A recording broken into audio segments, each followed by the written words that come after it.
The crystal glass feels cold in my hand. Too cold. The wine inside is a deep, blood red, and it barely moves as I swirl it. Across the table, my husband, David, is smiling. But the smile doesn't reach his eyes. His eyes are fixed on a point just over my shoulder, lost in a thought I'm not a part of. We're in our dining room, the one with the high ceilings and the dark wood table I spent 3 months hunting for. The room is supposed to feel like home, like success, like us. Tonight, it feels like a museum exhibit of a life I used to have. He finally looks at me, and the smile tightens. He's been talking for 10 minutes about the country club, about the people there, the connections he's making. He mentions a name for the 100th time. Isabel. Always Isabel. Isabel, the chair of the membership committee. Isabel, who knows the CEO of that tech firm. Isabel, whose family practically founded this town. I take a sip of wine. It tastes like ash. He sighs, a theatrical, weary sound. He looks at my dress, a simple black sheath I've always felt good in. He looks at my hair, which I did myself. He looks at the way I'm holding my fork. His gaze is an inspection, and I am failing. He finally says it. The words are quiet, dropped onto the polished wood table between us like shards of glass. I was talking with Isabel about the upcoming gala. She has such grace. She's just classy. He pauses, and his eyes meet mine. The final blow is delivered with the precision of a surgeon. Unlike you. The world doesn't stop. It shatters. The sound of my heart breaking is louder than any noise in the room. The air freezes, crystallizes. I can't breathe. I can see the words hanging in the air between us. Ugly and black. Unlike you. He doesn't flinch. He just watches me, waiting for a reaction. Waiting for the tears, the screaming, the fight he knows how to win. But I give him nothing. I just sit there, in the ruins of our dining room, a ghost at my own table. If you've ever felt that sting, that one sentence that changes everything, that moment where the person you love becomes a stranger right in front of your eyes, let me know in the comments where you're watching from. I read every single one. And if you haven't already, please subscribe. It helps me more than you could possibly know. Our life hadn't always been this cold. I remember a time when this house echoed with laughter, not criticism. When I met David, he was all ambition and crooked smiles, with dreams that were bigger than his worn-out shoes. I was a junior graphic designer, but I had a good eye and a steady income. He was waiting tables and sketching out business plans on napkins.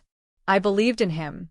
I saw the fire in his eyes, and I wanted to stand close to it, to help it grow. When he wanted to start his own marketing firm, my savings became our seed money. I worked double shifts, taking on freelance projects that kept me up until 3 a.m, fueled by cheap coffee and the image of his future success. I built his first website. I designed his first logo. My name wasn't on the door, but my fingerprints were all over the foundation. And it worked. He was brilliant, I was practical. We were a team. Within 5 years, his firm was one of the most sought after in the city. The worn-out shoes were replaced with Italian leather. Our tiny apartment was traded for this sprawling house in the suburbs. The life he had sketched on napkins was now a reality. But the man I had fallen in love with, the one with the easy laugh and the shared dreams, started to fade. He was replaced by a man obsessed with the next rung on the ladder. That ladder led him straight to the Oak Ridge Heritage Club. It was the oldest, most exclusive country club in the state. Getting in wasn't about money. It was about bloodlines, connections, and an unspoken code of conduct that I couldn't begin to decipher. To me, it was a stuffy collection of people who judged you by the car you drove. To David, it was the final frontier. It was validation. He spent a year networking, schmoozing, being somebody else. And when he finally got the acceptance letter, he was ecstatic. I remember him holding it in his hand, his face glowing. "We did it, babe," he'd said.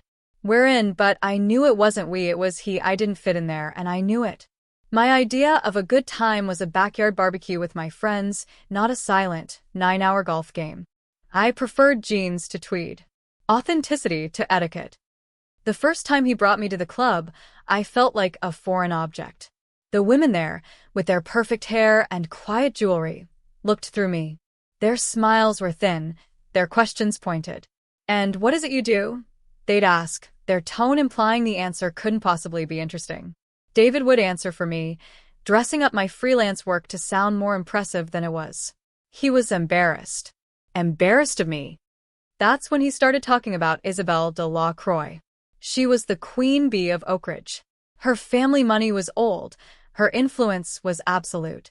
She was the head of the membership committee, the ultimate gatekeeper. David was mesmerized by her. He'd come home from the club and talk about her endlessly. "Isabelle thinks we should invest in offshore markets. Isabelle introduced me to Judge Miller. Isabelle says this brand of scotch is the only one worth drinking." Her name became a third presence in our marriage, a ghost of perfection that I was constantly being measured against. My jokes weren't as witty as hers. My opinions weren't as insightful. My clothes weren't as elegant. The comparison started as subtle hints, little jabs couched in advice. "You know, Isabelle always wears pearls to these things. It's just what's done," or, "Maybe let me do the talking tonight." Isabelle says the art of conversation is about listening, not just speaking. Each comment was a small cut. I didn't realize at the time that I was bleeding out. I just thought I needed to try harder. I was losing my husband to a world I didn't understand, and I was desperate to get him back. So I bought the pearls. I bought a dress that felt like a costume. I went to a dinner party at the club and tried to be the woman he described. Quiet, elegant, classy. I sat there, smiling until my face hurt, nodding at conversations about yachting and boarding schools. I felt like an actress in a poorly written play. David watched me all night, his brow furrowed with a look of perpetual disappointment. On the car ride home, the silence was thick and heavy. "You were quiet tonight," he finally said. "I was listening," I replied, parroting the advice he'd given me. Like Isabelle said. He gripped the steering wheel, his knuckles turning white. "It's not the same. When she's quiet, it's because she's thinking.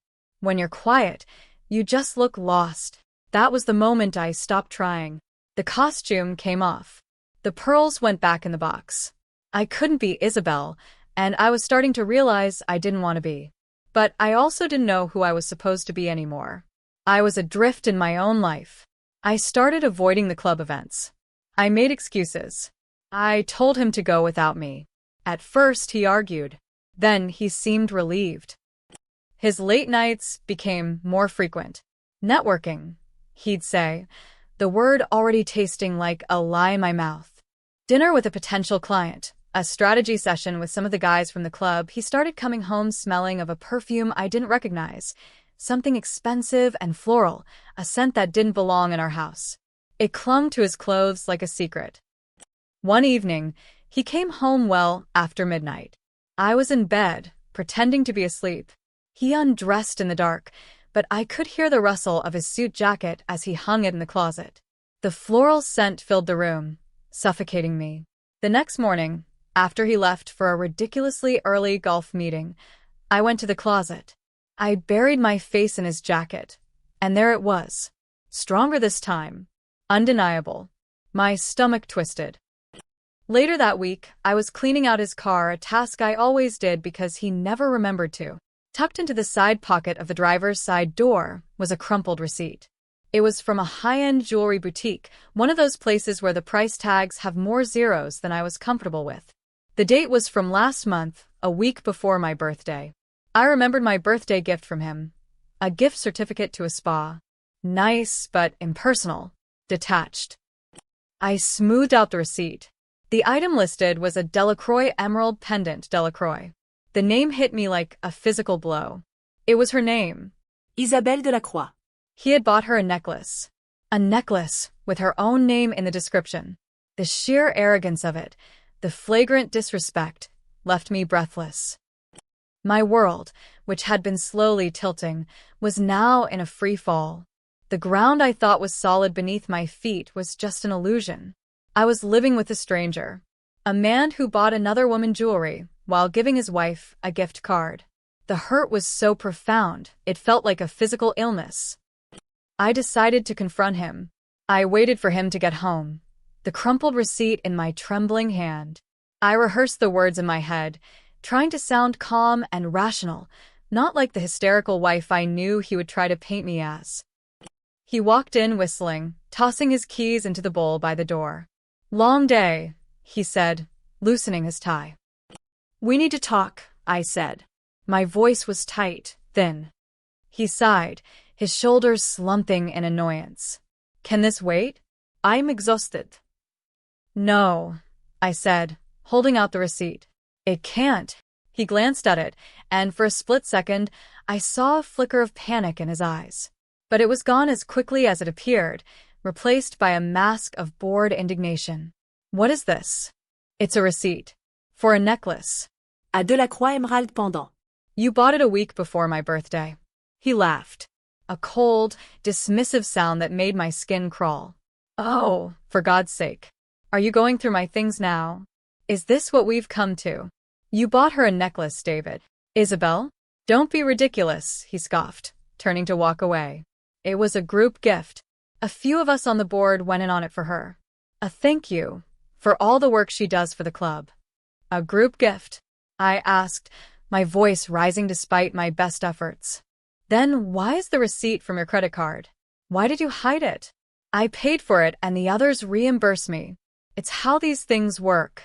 "But you wouldn't know that, would you?" he sneered. "You're so determined to see me as the bad guy. You're so insecure. You can't stand that I have a female friend. She's a mentor, that's all. She's helping me navigate a world you refuse to be a part of. This is pathetic. You're being pathetic." Gaslighting. It's a word I'd read in articles, but I had never felt its full, disorienting power until that moment. He twisted my valid concerns into a character flaw. My pain became my pathology. I was the crazy one, the jealous one, the insecure one. He was so convincing, so utterly certain in his own narrative, that for a moment I almost believed him. I stood there, speechless, the receipt feeling like a worthless piece of paper in my hand.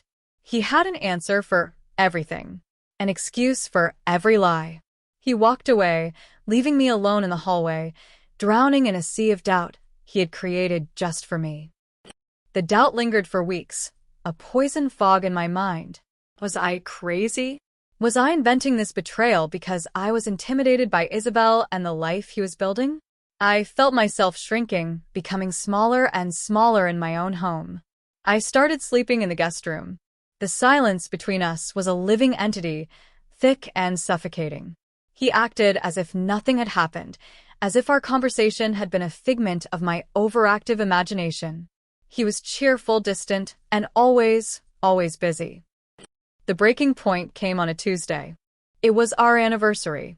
12 years. He'd forgotten. I knew he had, but a small, stupid part of me held out hope all day. I cooked his favorite meal, the one I used to make for him back in the tiny apartment when we had nothing but each other. I opened a bottle of the good wine we'd been saving. I waited. He came home at 10. He didn't even glance at the dining table. He walked straight past me, talking into his phone, already loosening his tie. "Yeah, I'll be there," he said into the phone. "Just need to grab the files." "Give me an hour." He hung up and looked at me, his eyes empty. "I have to go back out. A last-minute thing for the merger." I just looked at him. At the table set for two. At the candles I had lit. "It's our anniversary, David." He froze. I saw the realization dawn on his face, followed immediately by irritation. Not guilt. Irritation. "Oh. God, I'm so sorry, honey. It completely slipped my mind. This merger is it's everything." He walked over and gave me a quick, sterile kiss on the cheek. "I promise I'll make it up to you. We'll celebrate this weekend." A proper celebration. At the club. He turned and headed for his office. And that was it. The last thread of hope snapped. It wasn't just that he forgot. It was the casual dismissal, the easy lie, the hollow promise of a celebration at the very place that was tearing us apart. I didn't cry. I didn't scream. I felt nothing. A profound, terrifying emptiness. I blew out the candles, scraped the uneaten food into the trash, and poured the expensive wine down the drain. I went into his office. He had left in a hurry, his laptop open on the desk, the screen still glowing.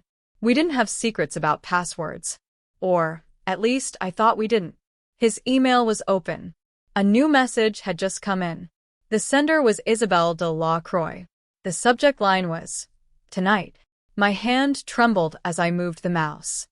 I told myself not to walk away, to maintain some shred of dignity. But I couldn't. I had to know. I clicked on the email. It was short. "Can't wait to see you. Forget the files. I have a better merger in mind for us." Winky face. "Your hotel key is at the front desk under my name. Don't be late." My breath hitched. It wasn't a business meeting. It was a hotel. A hotel key. The casual intimacy of it. The winking emoji. The blatant lie, it was all there. I felt a wave of nausea, so intense I had to grip the edge of the desk. But I didn't stop. I clicked on their chat history. It was like opening a door to a secret life, a life where I was the punchline to a long-running joke. There were hundreds of messages. Thousands. Photos I never wanted to see. Plans for trips they had taken, claiming they were business conferences. But the words were what broke me. The way he talked about me. "She's cooking my favorite meal tonight," one of his messages said, sent just an hour ago. God, it's so pathetic. She's trying so hard. "It's our anniversary or something." Isabelle's reply. "Poor thing. You need to just end it. Put her out of her misery. You can't bring someone like that to the gala. She'll use the wrong fork." David's reply. "I know. It's just the timing with the merger is tricky. Half our assets are tied up in her name from the early days. I need to untangle that first before I cut the cord. Once the deal closes, I'm done. I'll be free." And then, the line that stopped my heart. "Isabelle, does she have any idea?" David. "None. She thinks I'm at a business meeting. She's so trusting. It's almost sad. She's from a different world. A simpler world. She could never fit in here. You, Isabelle, you're all class. She's not." There it was again. The theme of their affair. My lack of class. My unsuitability for his new life. I wasn't just a wife to be discarded. I was a financial obstacle. A temporary inconvenience.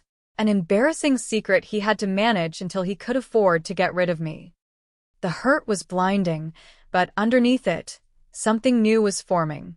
A cold, hard knot of anger in the pit of my stomach. The woman who had cried over a jewelry receipt was gone. The woman who had tried to win back her husband's affection was gone. In her place was someone else. Someone I didn't recognize. Someone who was looking at the screen not with the eyes of a victim, but with the eyes of a strategist. He thought I was simple.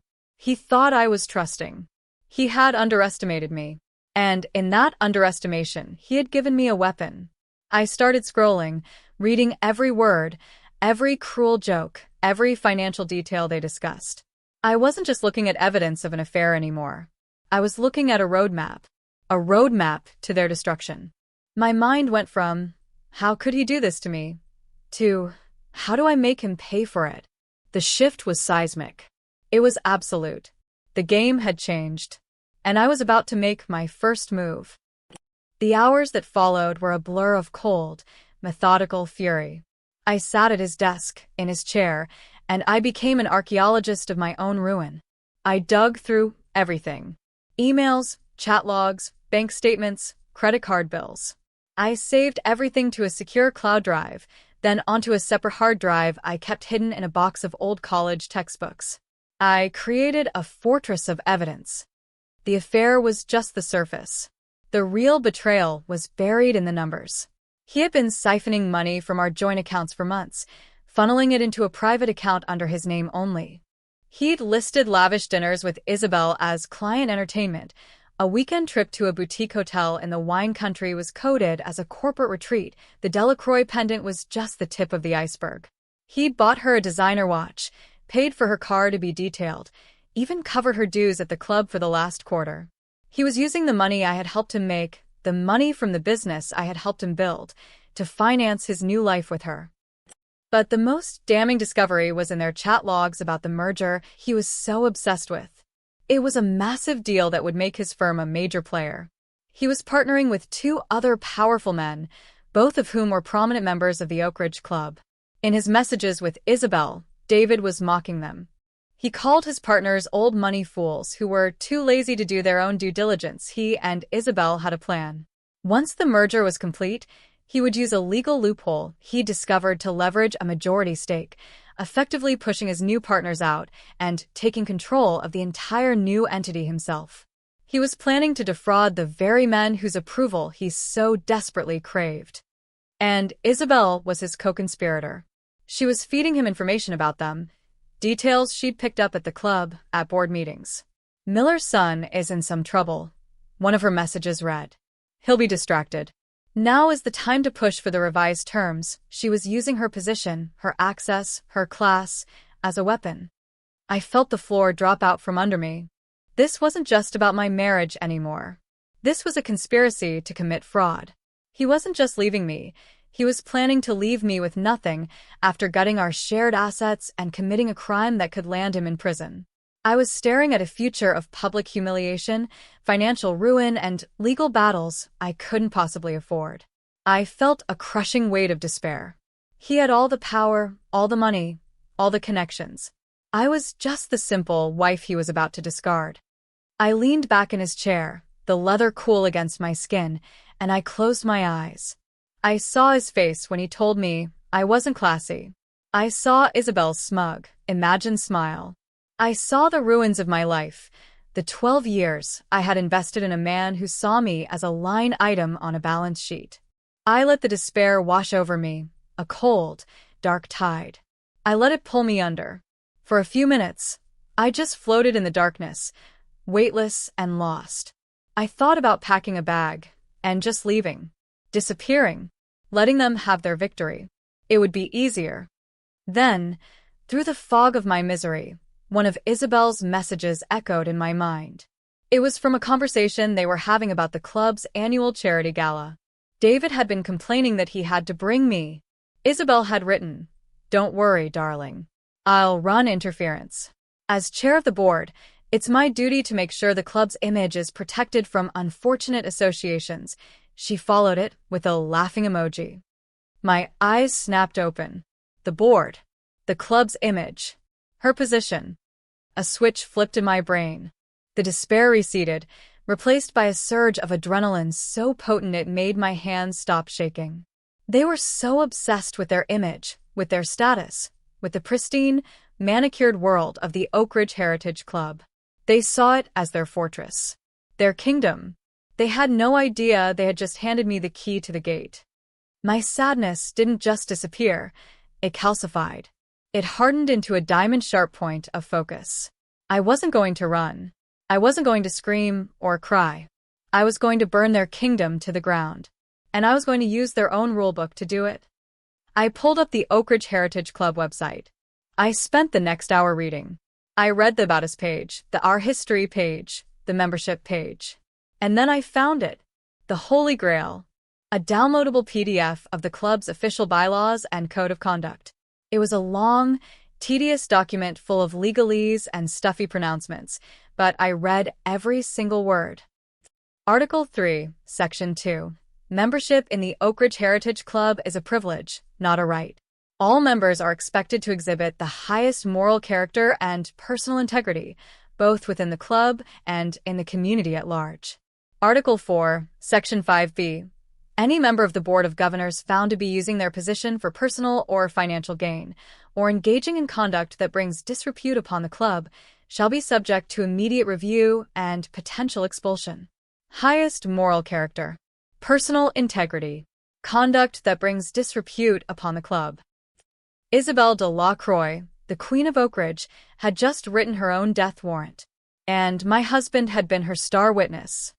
The plan began to form in my mind, not as a messy act of revenge, but as a clean, precise, corporate takedown. This wasn't about emotion anymore. This was about strategy. I wasn't the scorned wife. I was the CEO of my own liberation. I spent the next 2 days in a state of hyper-focused activity. David was barely home, consumed by the final stages of his precious merger. He was distant and cheerful, the way a man is when he believes he's gotten away with something. He had no idea that while he was planning his future, I was meticulously documenting his past. I didn't just print the chat logs. That was amateur. I organized them. I created a timeline, cross-referencing the messages with the bank statements and credit card bills. I highlighted key phrases, the insults about other club members, the details of their plan to defraud his partners, Mr. Miller and Mr. Davenport, the explicit descriptions of them using the club's facilities for their trysts, and most importantly, every instance where Isabel bragged about her power on the board and how she used it to her advantage. I compiled it all into a crisp, professional-looking dossier. I didn't want it to look like it came from a hysterical wife. I wanted it to look like an internal audit. Factual. Undeniable. Devastating. I made 5 copies. 1 for the club president. 1 for Mr. Miller. 1 for Mr. Davenport. 1 for Beatrice Wallace, the oldest and most influential member of the board, a woman Isabel had described in the chats as a fossil who needs to retire, and 1, the master copy, for me. I didn't mail them. I had them delivered by a professional courier service. Each package was marked confidential and urgent. For addressees' eyes only, I timed the delivery for 3 p.m. on Friday. Late enough to ruin their weekend, but early enough for the chaos to fully erupt before the end of the business day. Friday evening, David came home earlier than usual. He was practically vibrating with excitement. The merger had been signed that afternoon. He was on top of the world. He walked into the living room where I was sitting, a glass of water in my hand, my heart beating a slow, steady rhythm. He was holding a bottle of champagne, the expensive kind. "We have to celebrate," he said, his smile wide and triumphant. "The deal is done. Everything is about to change." "Yes," I said, my voice calm. "It is." He mistook my calmness for submission, for sadness. He put the champagne down, and his face softened into a look of practiced pity. This was it, the speech he'd been rehearsing. "Look," he started, sitting on the edge of the coffee table. "We need to talk.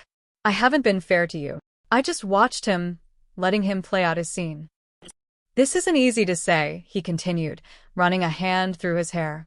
"But we've grown apart. We want different things. I'm on a path that, well, it's not your path. You deserve to be happy. And I'm not the one who can make you happy anymore." He was looking at me with such condescending sympathy, as if he were doing me a favor, as if he were the noble one, ending things kindly. "It's Isabel, isn't it?" I asked, my voice flat. He had the decency to look surprised. "Yes," he finally admitted. "It is. I've fallen in love with her." I'm sorry. She gets me. She gets this world. She's so elegant, so poised. She has a grace about her. She's classy." He let the word hang in the air, but he didn't need to finish the sentence. We both knew the ending. "Unlike you." He was waiting for me to break. To cry. To scream. He was braced for the explosion. Instead, I just took a sip of my water. "I see," I said. His brow furrowed in confusion.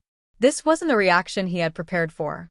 Before he could say anything else, his phone, sitting on the table beside him, buzzed. He glanced at it. It was a text from Mr. Miller. He ignored it. "I was hoping we could do this amicably," he said, his voice regaining its patronizing tone. "For the sake of the years we had. I'll be fair in the divorce, of course. I'll make sure you're taken care of." His phone buzzed again. And again. A call this time. From Mr. Davenport. He silenced it, a flicker of annoyance on his face. As I was saying, but his phone erupted. A flood of notifications. Texts. Emails. Missed calls. It was vibrating so hard it skittered across the polished wood of the table. He stared at it, his confusion mounting. "What the hell?" he muttered, picking it up. I watched his face. It was like watching a building collapse in slow motion. First, the confident facade cracked. Then, his eyes widened in disbelief. The color drained from his cheeks, leaving behind a sickly, gray pallor. His jaw went slack. He scrolled, his thumb moving frantically across the screen. He was reading the texts from his partners, from other club members, from his lawyer. "What is this?" he whispered, his voice barely audible. "What is this?" He looked up at me, his eyes wide with a dawning horror. "The merger, they're invoking the morality clause. They're pulling out. Miller is threatening to sue me for fraud." I said nothing. I just met his gaze. His phone rang again. This time the caller ID read Isabel. He answered it, his hand shaking. "Isabel? What's going on?" "My partners are, what do you mean?" I couldn't hear her side of the conversation, but I could see it reflected in the utter devastation on his face. He stood up, stumbling back as if he'd been shot. "Expelled? What do you mean expelled? The whole board got the package? Beatrice Wallace called you personally?" He listened for another moment, his face a mask of pure, unadulterated terror. He looked at the chat logs that someone had screenshotted and sent to him. He looked at the highlighted passages. He looked at the bank statements. And then he looked at me. And he understood. He understood that it wasn't just the affair. It was everything. The fraud, the lies, the insults, the arrogance. He understood that I hadn't just told on him. I had executed him. Socially, financially, professionally. The phone slipped from his fingers and clattered to the floor. The sound was deafening in the silent room. "You," he breathed, his voice choked with a mixture of rage and disbelief. "You did this." I finally allowed myself a small, cold smile. "You said I wasn't classy," I said, my voice even. "But I do know how to read a code of conduct. And I know how to use it." He stared at me, his world completely and irrevocably shattered. The top he had been standing on just minutes before had crumbled into dust. His merger was dead. His reputation was ruined. His partners were now his enemies.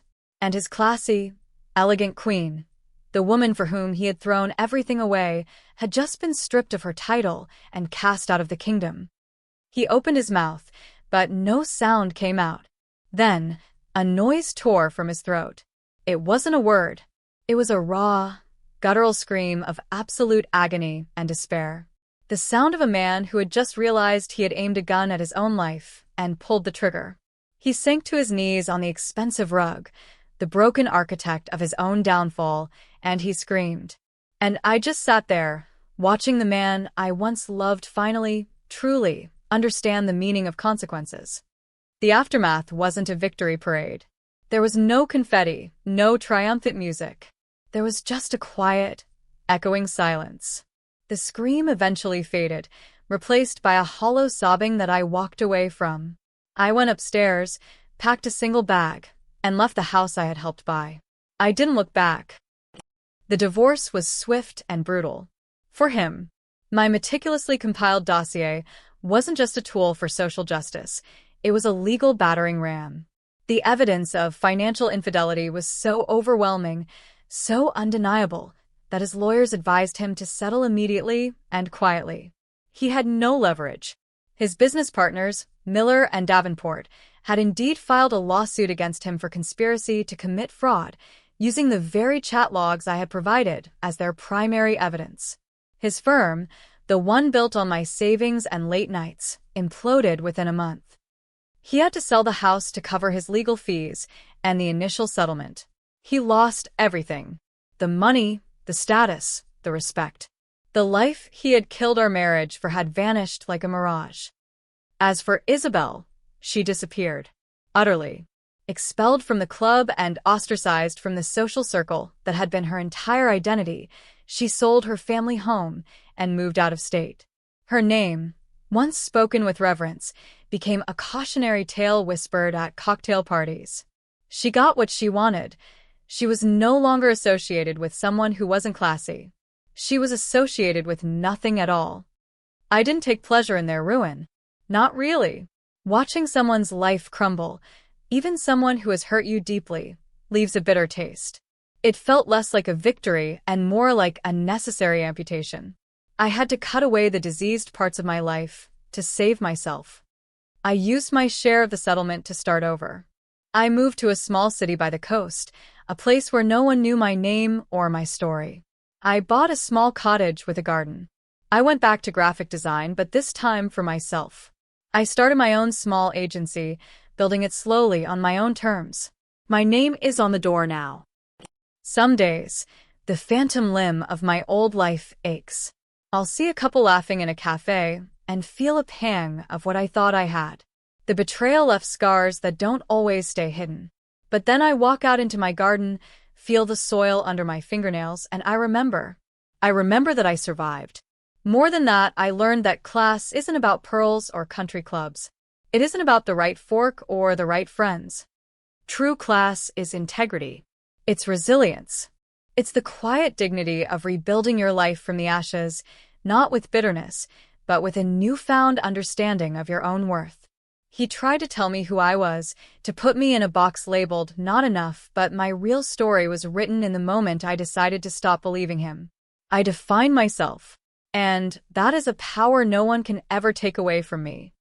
Rebuilding isn't a single event, it's 1,000 small steps. If this story found you at the right time, if it resonated in some small way, I'd love to hear your version. Thanks for being here with me. Subscribing helps bring more of these stories to life.